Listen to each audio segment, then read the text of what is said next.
The very first is when we say organizing.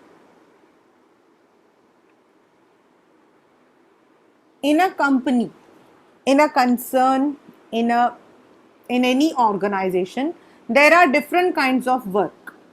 अब let us, मैं एक simple उसमें लेकर चलती हूँ कि एक फैक्ट्री है. फैक्ट्री जो है वो गुड्स को प्रोड्यूस भी करेगी,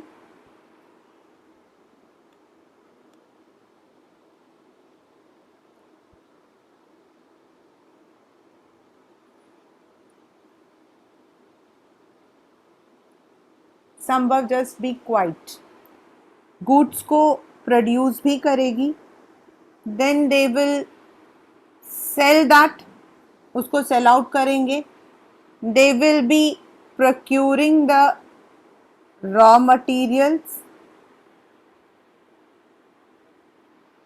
and if their goods is some consumer goods है आपका, तो they may even go for marketing.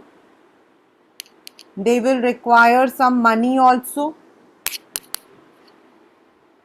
In any company, we have number of what we call as activities. किसी भी कंपनी में जो है number of activities आपके होते हैं, and that activities depends on the kind of company, whether it is a manufacturing sector, whether it is a service sector. तो उनके अलग अलग काम होते हैं related to their own business. If you go to a hotel, आप एक hotel में रहने जाते हो, वहां आप देखोगे they don't have, उनके पास क्या होगा, they will be having services, room services होंगे, reception होगा उनका, then they may be having the laundry services, they may be having the kitchen services. तो उनके जो services होते हैं that would be divided on the basis of what they are giving.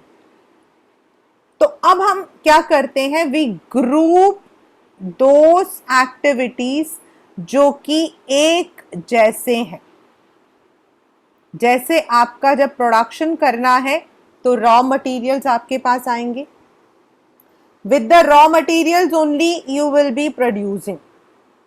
So you will be having one production department, another जो कि आपका पैसा arrange कर रहा है, the finance department, then sales and marketing department, and to procure the staff you will be having the HR department. तो आप क्या करोगे, सबसे पहले you will be grouping the work together. कौन कौन सा काम किस डिपार्टमेंट के अंदर आता है, grouping the work. Then you make it as department, उसके डिपार्टमेंट्स बना दोगी. Now if your company is producing something different items, आपके पास जो है you are having electronics and you are having clothing. We are not going for many sectors, we are going only for 2. अब electronics में you need someone who is good in electronic. उसका market, उसका raw material आपका अलग होता है. Whereas for the clothing you need the expertise who are expert in clothing field. उसका जो रॉ मटेरियल है, उसका सेल्स जो है वो अलग होता है. So that means you will first of all आप दो बड़े डिपार्टमेंट बना दोगे. One will be electronics, फिर clothing. और इलेक्ट्रॉनिक्स में प्रोडक्शन कौन करेगा, इलेक्ट्रॉनिक्स का फाइनेंस कौन देखेगा, उसकी सेल्स एंड मार्केटिंग कौन सी होगी, उसका HRD कौन सा होगा. The same thing will go for clothing also.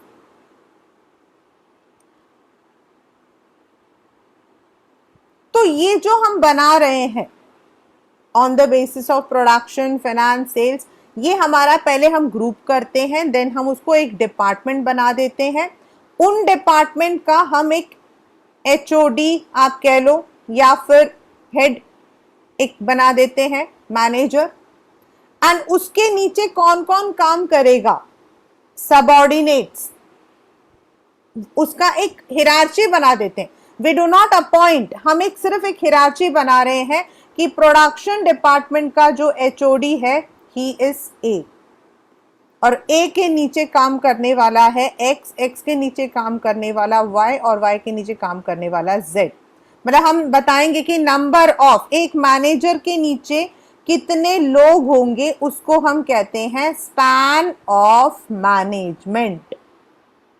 It is called as span of management, यानी कि एक एचओडी कितने लोगों को, how many people he can manage, यानी उसके नीचे एक्स होगा, वाई होगा, जेड होगा, एंड हम एक हिरार्ची बना देंगे। Then we will be establishing the authority to responsibility relationship.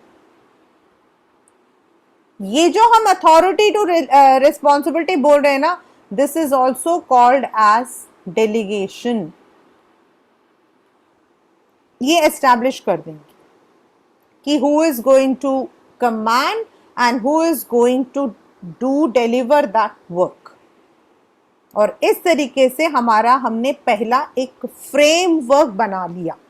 Now आपकी कंपनी कैसी है, what is the type of company you have, whether you are having a single kind of company, single product line, और large product है आपका, मतलब एक office आपका जो है ईस्ट में है, दूसरा आपका वेस्ट में है, या you are having number of products, like मैंने यहां बनाया दैट इलेक्ट्रॉनिक्स एंड क्लोथिंग। तो आपको अपना एक फ्रेमवर्क लेना है। अब फ्रेम क्या होता है, ये फ्रेम होता है और उसके अंदर हम अपनी पिक्चर लगा देते हैं। We put our picture inside this framework. तो उसी तरीके से आपको अपना एक चौखट, आपको एक अपना फ्रेम बनाना है। आप किस तरीके का structure you are going to establish, whether it is functional, functional का मतलब हो जाता है based on functions, production, selling, finance, HR, IT, or you want to go for departmentalization or divisional, यानी कि divisional का मतलब है फर्स्ट प्रोडक्ट, फिर प्रोडक्ट के नीचे फंक्शनल। तो ये आपको डिसाइड करना पड़ता, और इसको हम कहते हैं द स्ट्रक्चर फ्रेमवर्क, या हम कहते हैं ऑर्गेनाइजेशनल स्ट्रक्चर, और ये आपके होते हैं फंक्शनल एंड डिविजनल, राइट।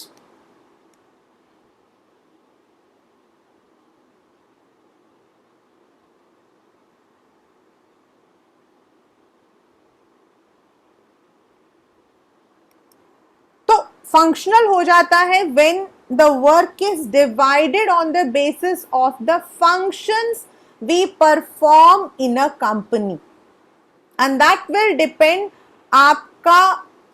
आपकी कंपनी कैसी है। Like if you are having 3 or 4 different units, तो आपका डिविजनल स्ट्रक्चर जाता है, लेकिन डिवीजन के अंदर आपका फंक्शनल स्ट्रक्चर जाएगा।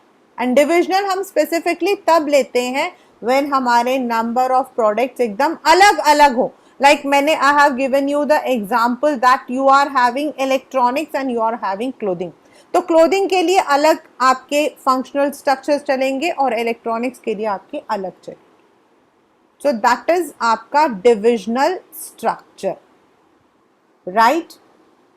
देन we have already हमारे जो है from our syllabus the concept of what we call as formal and informal तो जा चुका है। this is the structure, and आपके जो है division will be there, organizing as a structure will be there, and of course the difference between them will be there, but हाँ इनके पहले जो है in the earlier period we use to have the merits and demerits, that is not going to come. पहले आता होता कि what are the differences merits and demerits के, where the functions are not duplicated. मतलब आप एक ही company में एक जगह पर सेल्स हो रहा है, परचेज हो रहा है, जबकि हम उसको क्लब अप करके एक जगह हम कर सकते हैं, तो इसीलिए हम फंक्शनल स्ट्रक्चर्स लेते हैं. वेयर जहां डिपार्टमेंट ही अलग है, 2 डिफरेंट या 3 या 4 अलग अलग तरीके का प्रोडक्ट लाइन है, तो हम लोग डुप्लीकेशन करना जरूरी हो जाता है. डेफिनेटली फंक्शनल जो होता है हमारा वो थोड़ा सस्ता होता है, because we are only dealing with the functional structure. But in department आप अलग अलग फंक्शंस को दोबारा दोबारा करते हो. इलेक्ट्रॉनिक्स के लिए भी फंक्शंस हैं आपके, वही क्लोथिंग के लिए भी है. अगर आप बाद में एक्सेसरीज ऐड करते हो तो उसके लिए भी आपको अलग अलग फंक्शंस को लेकर आना होगा. सो डिविजनल आपका जो है therefore it becomes costly.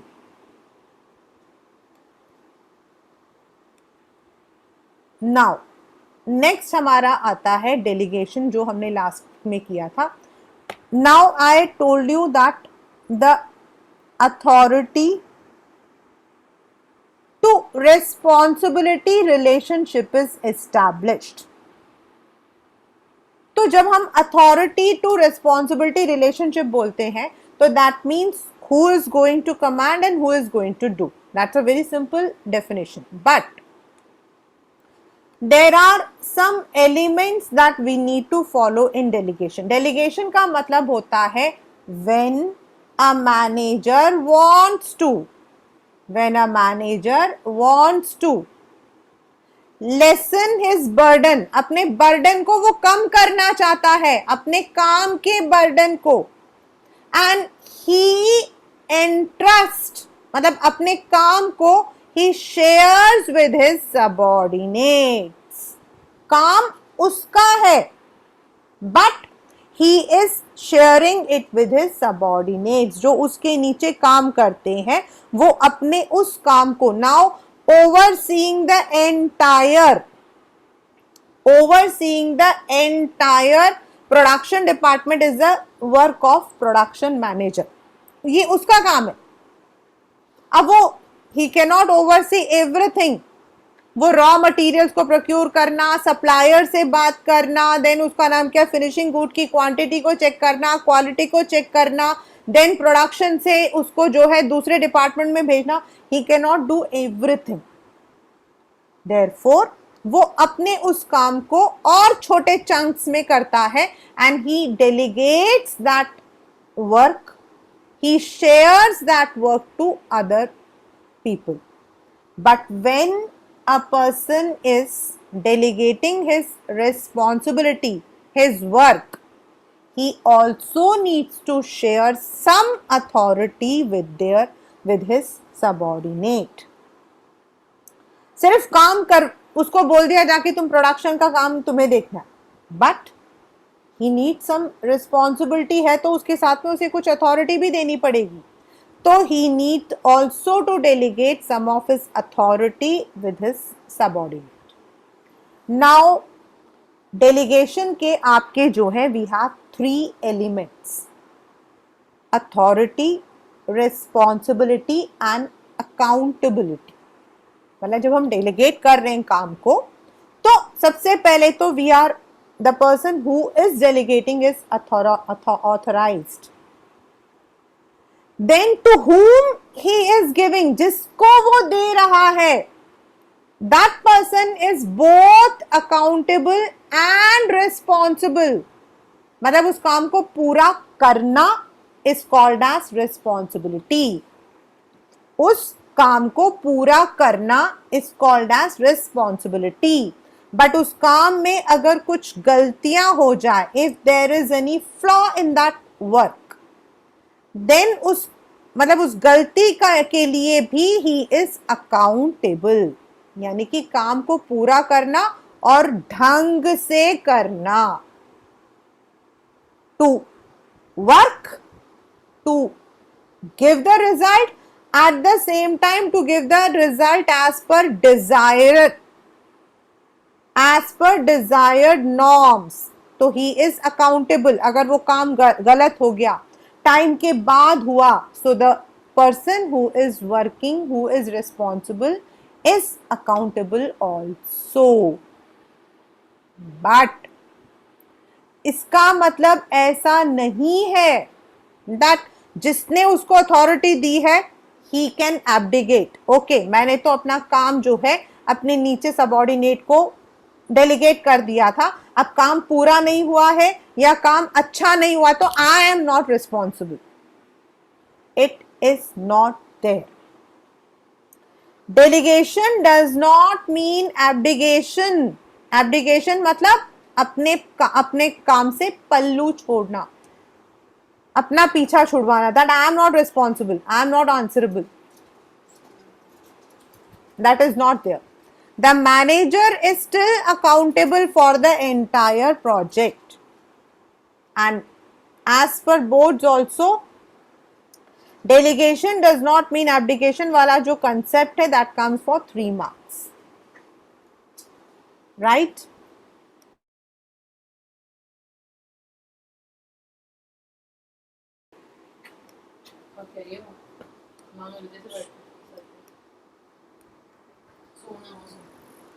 Now जो हमने लास्ट क्लास में किया था, we had completed with delegation. Why delegation is important?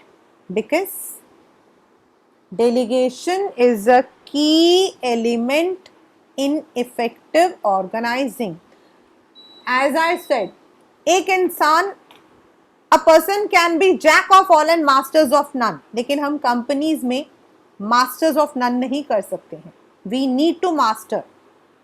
हम किसी भी कंपनी में सारे काम एक साथ नहीं कर सकते हैं. We may be, ऐसा नहीं है कि कोई भी मैनेजर जो है वो प्रोफेशन नहीं होता, ऐसा नहीं होता है.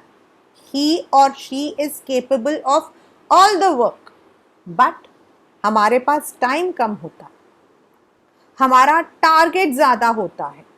So we need to share the work burden also. First,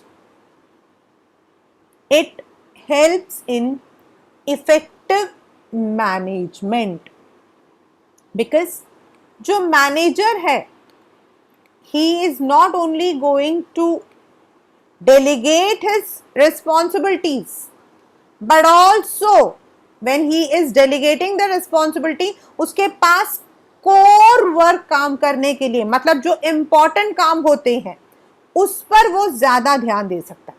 अब फॉलो अप का काम हो गया या फिर उससे रिलेटेड कोई काम हो गया, that can be done bye anyone, but उससे रिलेटेड फाइनेंस हो गया, उससे रिलेटेड प्लानिंग हो गया, उन सबको करना जो आपके टॉप मैनेजर्स होते हैं उनको, they are more responsible, so they can take up those work जिसमें उनकी responsibility is important and they can delegate those work which can be done by other. Second, employee development. Natural है कि हम जब किसी कंपनी को join करते हैं, ऑल ऑफ यू, अभी मेरे से Sambhav was he had written some message that what is the difference between MBA and CA. हम में से हर एक इंसान व्हेन ही और she does MBA, leaving me, I did MBA just because I wanted, तो वी डेफिनेटली वांट हमें एक अच्छी पोस्ट मिले. अब जब मुझे कोई कहता है कि मैम आपको, जब मैं स्कूल में थी and I used to get so many work, in fact कल मैं अपना CV I was updating, as you know that right now I am going through certain new responsibilities. So when our name is suggested, when our work is appreciated, we are also motivated. तो जब company में जो लोग काम करते हैं, now you might have plan कि मैं MBA करूं.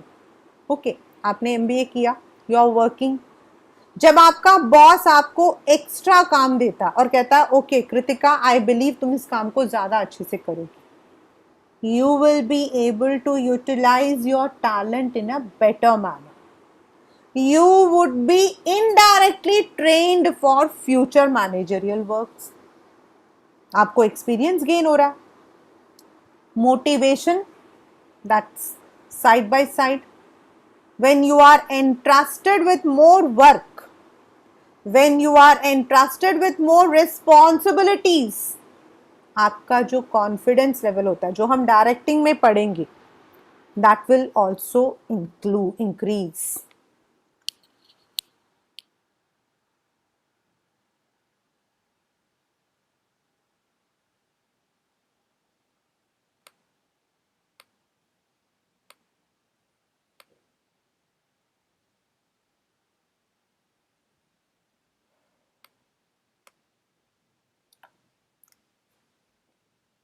Facilitation of growth. Delegation helps in the expansion of organization, क्योंकि आपके जो नीचे काम कर रहे हैं, they are not only your subordinates, they are also the future workforce. अगर आपकी कंपनी एक्सपैंड होती है तो you can use these already trained managers there. My husband is in Dabur, so he tells me, हम उनके office में भी even he was also empowered the same thing. तो जैसे उनके यहाँ पर the person is working, तो recently there was a vacancy in Dubai, so they did not need to conduct an interview. उनको यहाँ पर उनको पता था ध्रुव is very good, उन्होंने यहाँ से ध्रुव को वहाँ ट्रांसफर कर दिया. So the company is also in profit and the person is also. Better coordination.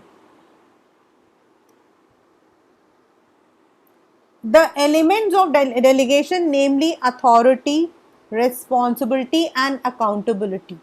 आपके powers को, आपके duties को, आपकी accountability को fix कर देती है. So you are able to, मतलब पता है who is supposed to do this work, who is responsible, who is answerable. And of course, delegation is the base of management hierarchy, जो मैंने अभी आपको बना के दिखाया था कि एक टॉप लेवल मैनेजर है एचओडी, उसके नीचे so the hierarchy is established and the lines of communication can be easily fixed. संभव Dabur is all over the world. We have our branch in US also, Chicago also. Now, last but not the least is concept of decentralization. हम लोगों ने principles of management में पढ़ा था centralization and decentralization, ये वही है.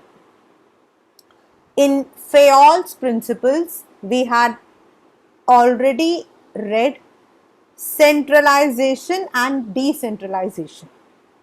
Now, in a rough manner, let me give you one example.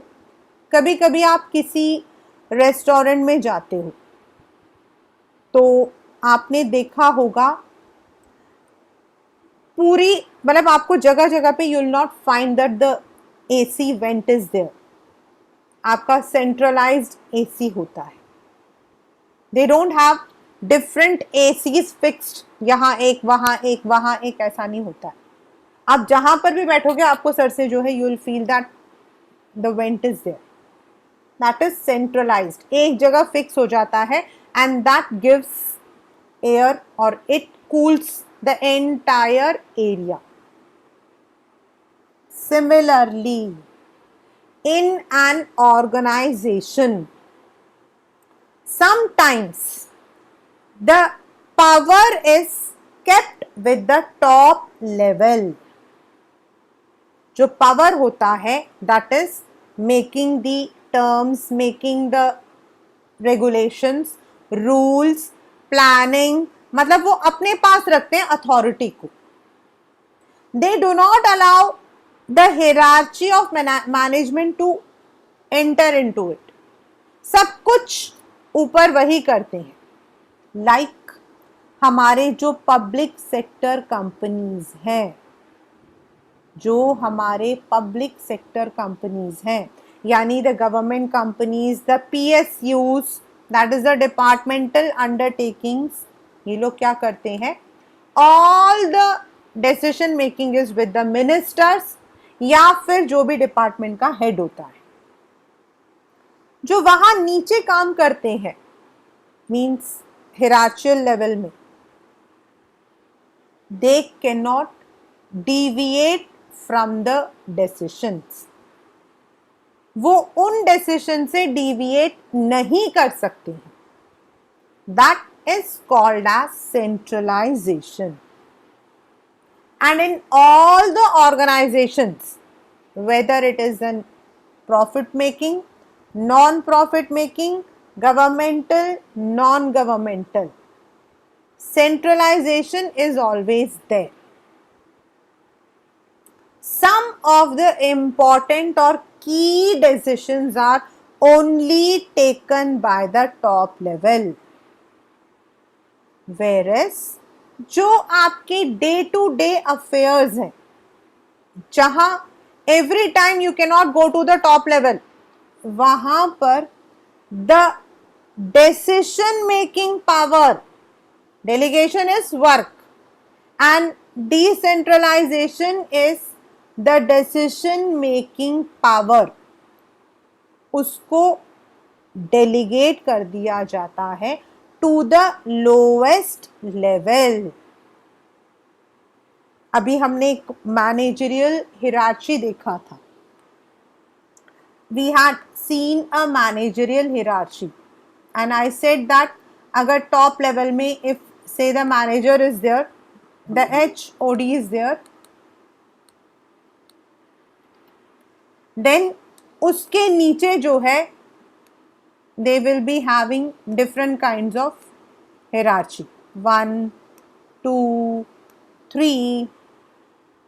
Now this HOD, he has major powers, इसके पास सारे मेजर पावर्स होते हैं, but for every small work you can not, अब इसके नीचे जो काम कर रहे हैं, से इसके नीचे X है, देन यहां पर Y है, and here it is Z. Now every work done by Z, वो बार बार HOD के पास नहीं जा सकता. So the decision power is here, जो डिसीजन पावर होता है उसको जो है डेलीगेट कर दिया जाता है, यानी कि हर लेवल पर, at X level, at Y level and at Z level they have some power to decide. Example, now say ये HOD जो है he is belonging to sales, इसको पता है टारगेट आपका क्या है. अब इसने अपने नीचे जो काम करते हैं उनको बोला है कि you have to sell this product by the end of this month, right? उसने इनको जो है ये काम दे दिया है. He has given the work. You have to completely sell off all the products by the end of the month. हाँ, अब आप चाहते हो, आपने एक चीज की जो प्राइस है वो लगा रखी है 10,000. He can give this authority, यानी कि he can decentralize that अगर आप चाहो तो you can give 5% discount. Similarly, जो X के नीचे और एक इंसान काम कर रहा है वो उसे कह सकता है कि तुम 2% डिस्काउंट तुम दे सकते. सो इन दिस मैनर, अगर किसी Y को डिस्काउंट देना है, कस्टमर डिस्काउंट मांग रहा है, he has the power to decide कि वो 2% तक डिस्काउंट दे सकता है. अगर कस्टमर उससे ज्यादा मांग रहा है, then he has to approach the next level, that is X. अब कस्टमर कहता नहीं मुझे 5% नहीं, मुझे 10% चाहिए, तो then X also has to approach his HOD. So they are also given some powers to decide at their levels so that the functioning of the company is smooth. That's called as decentralization. Now let us come. Yes. In many organizations, the top management plays an active role in taking all the decisions, while there are others in which this power is given even to the lower level. आजकल जो है, most of the companies they are adopting the decentralization pattern, and that's easy, you know. In the government अगर काम बंद हो गया, मतलब एक बीच में एक लेवल जो है हिरार्ची में टूट गया, the person has left the job, the person has been transfer, the person is not well, then what happens is वो काम आपका रह जाता है. सिमिलरली कभी कभी डिसीजंस लेने होते हैं, तो unless and until they don't get the permission from the top they can not go.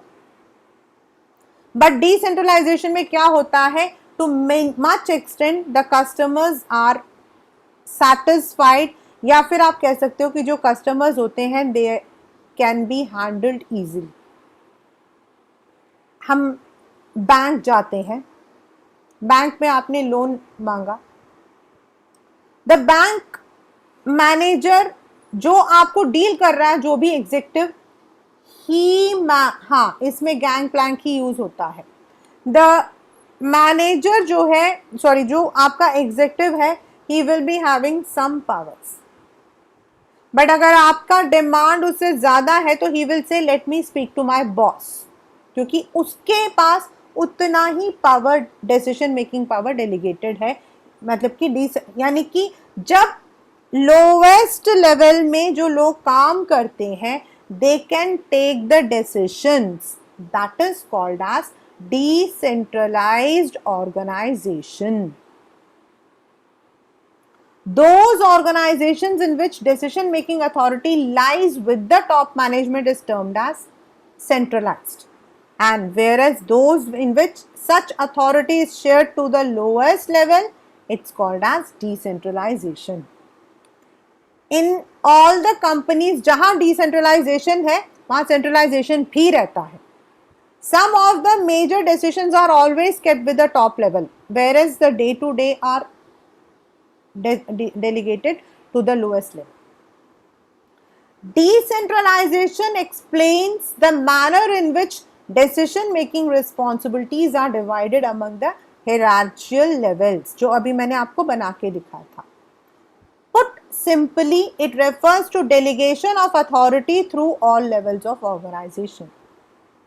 Means delegation is a systematic delegation of authority through all the levels of management and in all the department except जहां आपका centralized हो. जो मैंने आपको बताया, जैसे company की जो मेजर प्लानिंग्स होती हैं they are all centralized. उसमें हम we do not include the employees of other levels, whereas आपके जो बाकी जगह है means बाकी जो काम होते हैं उनमें you can give the responsibilities to the lower level. इसका एक example I'll tell after this particular concept, जो आप लोगों ने डेफिनेटली देखा होगा.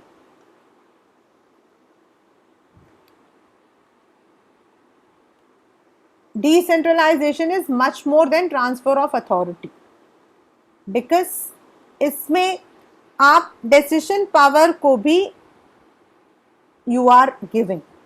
डेलीगेशन में आप सिर्फ काम को दे रहे हो, डिसेंट्रलाइजेशन में you are also giving the power of deciding.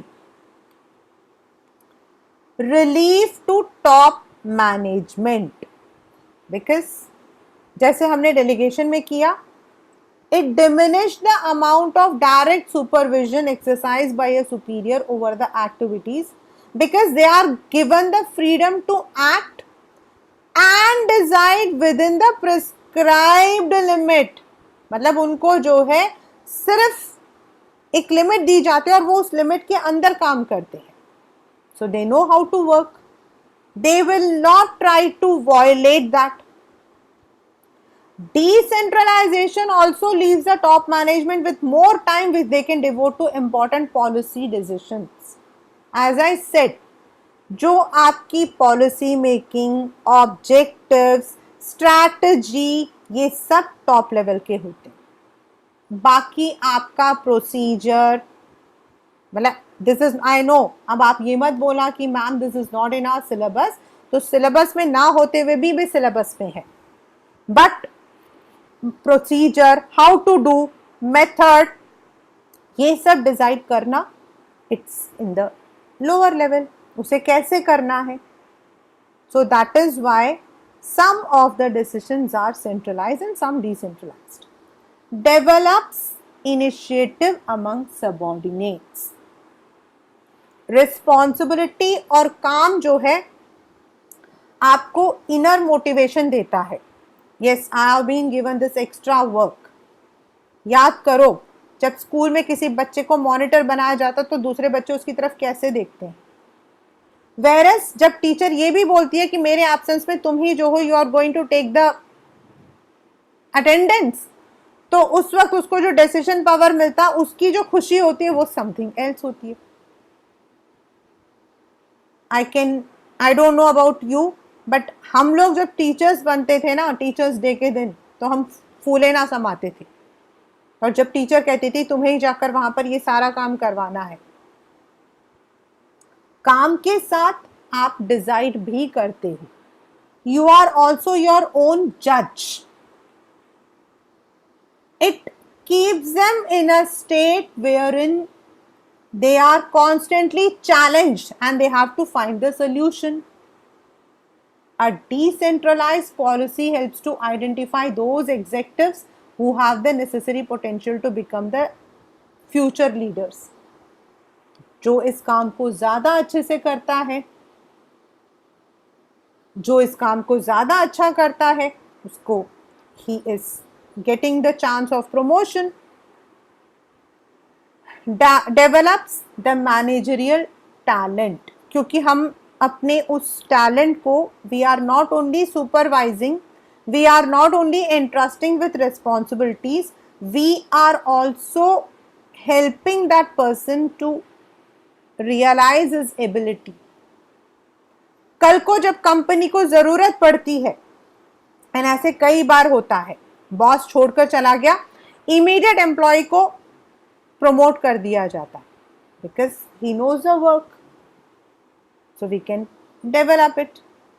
Quick decision, ये एक एग्जाम्पल है specifically for the Indian sectors.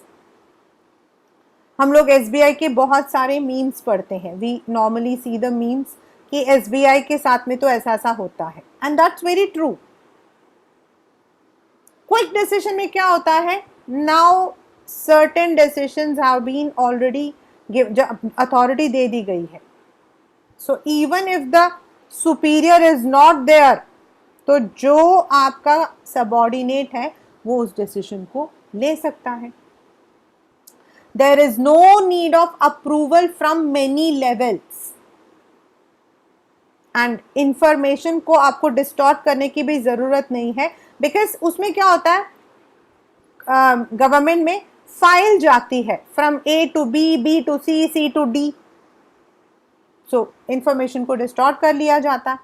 Whereas जहां आपको पता है कि आपने ही डिसाइड करना है, आपके हाथ में भी डिसीजन मेकिंग पावर है, तो you can quickly take that.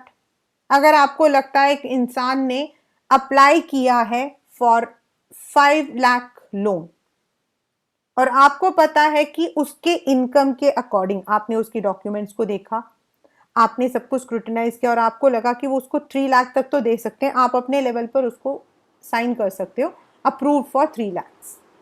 फिर you can send it to the next level, so you have the decision. Facilitates growth just like delegation, क्योंकि delegation में हम काम को दे रहे हैं, यहां हम पावर को दे रहे हैं. So this is awards greater autonomy to the lower level. This allows them to function in a manner which best suits their department and fosters a sense of competition among departments. Consequently, within each department doing its best in a bid to outdo the other, the productivity increase. भाई उनका काम जल्दी होता है, वहां पर जल्दी होता है, तो एक डिपार्टमेंटल कंपटीशन भी आ जाता है. And it also helps in better control and coordination, क्योंकि आपको when you are taking the meetings, when you are reviewing the situation, आपको समझ आता है कि किस जगह पर हाउ, मतलब कि because every one is accountable for their work, तो then you come to know where the follow up is not right. Thus delegation and decentralization जो है, they are one of the most these are the two most important elements in organizing. Delegation, sharing the work, and decentralization, sharing not only the work but also the decision making power. And when an organization is adopting both of them, then you have better coordination, better realization of manpower, and above all the efficiency increases. क्योंकि हम सबको एक ही रोना होता है कि आई am not interested, मैं इतना काम करता हूं but I am not given the powers, I am not given the authority, I am accountable for my work but I am not given the powers to take decision. Time से मैं decide कर सकता था but मुझे बोला गया अब तुम डिसाइड नहीं कर सकते हो. So if the company, the organization is adopting it, it's easy.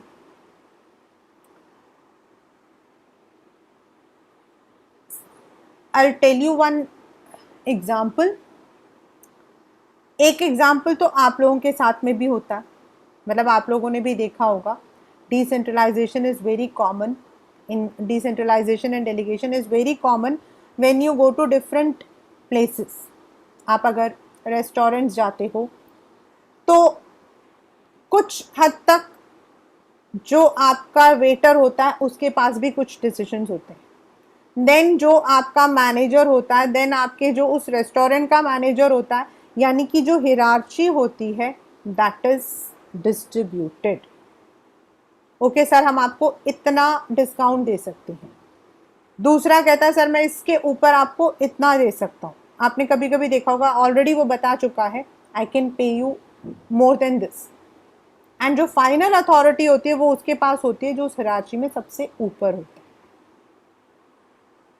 Thus, not only organizing, it is also the structure that you need to decide, thinking on different activities that takes in your organization.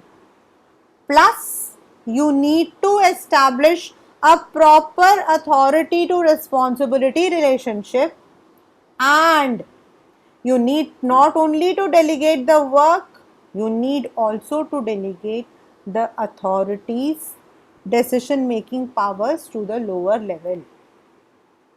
उससे क्या होता है, जो हमने principles of management में पढ़ा था, that is mental revolution, harmony. there should be harmony that can be easily promoted. आप लोग में से सारे बच्चे गए होंगे कभी ना कभी टू बाय द मोबाइल्स, कभी ना कभी तो शॉप पर गए होंगे आप लोग to buy mobiles, right? And when you go to buy a mobile, आप मतलब नॉर्मली मैंने देखा, if you go to a shop जहाँ पर 3 या 4 कंपनीज हैं, Samsung is there, Oppo is there, Vivo is there. आप गए और आपने कहा मुझे ओप्पो मोबाइल देखना है, तो वो कहेंगे आप उस काउंटर पे चले जाओ. Now you went to that counter, आपने मोबाइल देखा, आपने पूछा कितने का, द पर्सन सेड 16,000. तो आपने कहा कि भैया तो ज़्यादा है. तो कहता है ठीक है आप लो, मैं इसमें कम कर देता हूँ. Now he will reduce to some extent. वो कहेगा अगर आप लेना चाहते हो फाइनल में 15,000 दूंगा. आप कहते हो नहीं भैया मुझे ऑनलाइन में 14,000 का मिल रहा है. तो उसका अगला आंसर होगा, रुको मैं दुकान वाले से पूछता हूं। हुआ है कभी, आपने कभी देखा है ऐसा example? At least I have experiences, मैंने तो एक्सपीरियंस Yes, किया। ma'am. हाँ, this is Yes, what ma'am. This is what we call decentralization. The final authority lies with the owner of the shop, लेकिन वो अपने जो नीचे काम करता उनको भी बोल देता कि अगर तुम चाहते हो तो कस्टमर को इतने % दे सकते हो। This is how, whether it is a small organization or what we call as a big organization, NGOs, non-profitable, everywhere this system goes. This is what we call as the chapter organizing.